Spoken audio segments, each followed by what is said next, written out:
right, a live desk follow-up for you as the reviews start to come in. The Arab TV network, there's a look at a live take from Al Jazeera English on Remote 14 here. Al Jazeera has been accused of being rabidly anti-American, and now the English version is on the air. The White House says it's al-Qaeda propaganda. Afshin Rattansi is a former Al Jazeera producer, and he joins us now with the scoop on the new network. Good to have you with us today.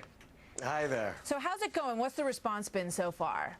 Well, of course, the unfortunate thing is that people in the United States can't watch Al Jazeera in English. It has to be said it's distributed in the UK by Fox's parent company. The owners of Fox News they distribute it here in Northern Europe, but no one in America can see it. I think, the weather is certainly different. The weather woman waves a hand over a map of Iraq and says hot and sunny. I think, it's certainly interesting, but perhaps not as interesting as some might have expected it to be. You know, well, Americans, I believe, can actually see it by downloading it from the internet, so they're going to try to see what kind of response they get from streaming video. But one of the questions that Americans have so far, the exposure to this channel has really been the gruesome beheadings that have been carried, the messages from bin Laden. You know, what do you think is in this that's a valuable tool, as Dave Marish has been saying, in terms of understanding the enemy, so to speak?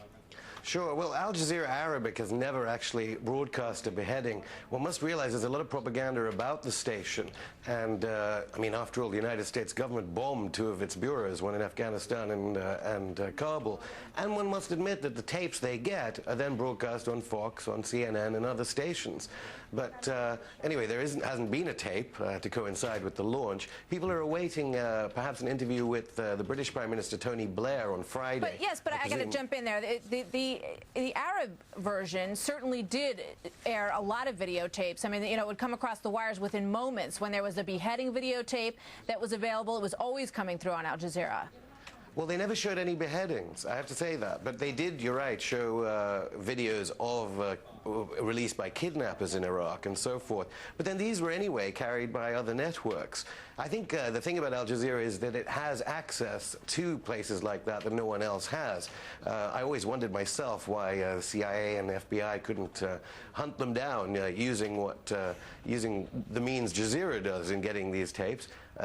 Obviously, media is not a police force. Journalists at Jazeera get that access, and it's up to the authorities to catch the militants. All right. So far, as you say, distribution not picked up here in the United States, but people can watch it on the internet, and we'll see how it does in the English, in the European version. Welcome, and thanks for being with us. All right. Thank you.